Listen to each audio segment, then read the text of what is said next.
தனுசு ராசியில் பிறந்த உங்களுக்கு இந்த வாரம் உங்களே அறியாத மகிழ்ச்சி, சந்தோஷம், என்டர்டெயின்மெண்ட் இருக்கும். எதிர்பாராத டூர் அல்லது ட்ராவல் இருக்குது. பெரிய உடல் உழைப்பு இல்லாமல் சம்பாத்தியம் பண்ணுவீங்க. அதற்கான வாய்ப்பும் இந்த வாரம் இருக்குன்னு தான் சொல்லணும். ஸோ இந்த வாரத்தில் ரொம்ப நாளாக கிட்ஸ் இல்லை, குழந்தை இல்லை அப்படிங்கிறவங்களுக்கு குழந்தை பாக்கியத்துக்கான வாய்ப்புகள் உண்டு. ரொம்ப நாளாக நான் ட்ரீட்மெண்ட் எடுத்துகிட்ருக்கேன், எனக்கு அந்த ட்ரீட்மெண்ட் சக்ஸஸ்ஃபுல் ஆகணும் அப்படிங்கிறவங்களுக்கு ட்ரீட்மெண்ட் சக்ஸஸ் ஆகும்.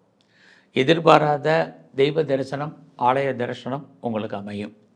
அது மட்டுமல்ல, இந்த வாரத்தில் நீங்கள் ஏதாவது ஷேரில் இன்வெஸ்ட்மெண்ட் பண்ணணும், அல்லது லாட்ரி டிக்கெட் வாங்கணும், அல்லது ட்ரேடிங் பண்ணணும், அல்லது ரேஸில் இன்வெஸ்ட்மெண்ட் பண்ணணும், அல்லது மியூச்சுவல் ஃபண்டில் இன்வெஸ்ட்மெண்ட் பண்ணணும், அல்லது டிஜிட்டல் கரன்சி வாங்கணும், கோல்டு பாண்டு வாங்கணும்னு நினைக்கிறவங்கெல்லாம் ட்ரை பண்ணுங்கள், வாங்குங்க.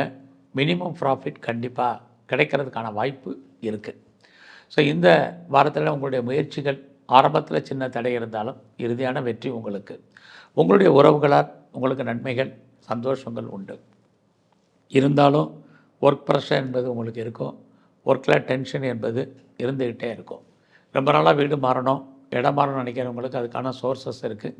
உங்களுடைய ப்ராப்பர்ட்டி எதுவும் சேலாகாமல் இருந்தால் ஓரளவுக்கு நல்ல விலைக்கு சேலாகும். டாக்குமெண்ட்டில் இருக்கலாம் பிரச்சனை இருக்கிறவங்களுக்கு அதெல்லாமே கிளியர் ஆகும். இந்த வாரம் வேலையில் பொறுமையாகவும் நிதானமாகவும் செயல்படுங்க. இல்லைன்னா வேலையில் லாங் லீவ் போடுவதற்கான வாய்ப்புகள் இருக்குது. குறிப்பாக நீங்கள் கடன் அடையணும் அப்படின்னு நினைக்கிறவங்களுக்கு அதற்கான ஒரு வாய்ப்பு, சூழ்நிலைகள், சந்தர்ப்பங்கள் உங்களுக்கு உருவாகும். பெரிய லெவலில் கிரானிக்காக நோய் இருக்குங்கிறவங்களுக்கு நோயுடைய தன்மை குறையும். சொந்த பிஸ்னஸை பொறுத்த வரைக்கும் சுமார். உங்களுக்கு தொழில் தகராறு, தொழில் நிச்சயமற்ற தன்மை, தொழில் இல்லாமல் விட்டு விட்டு நடக்கும்.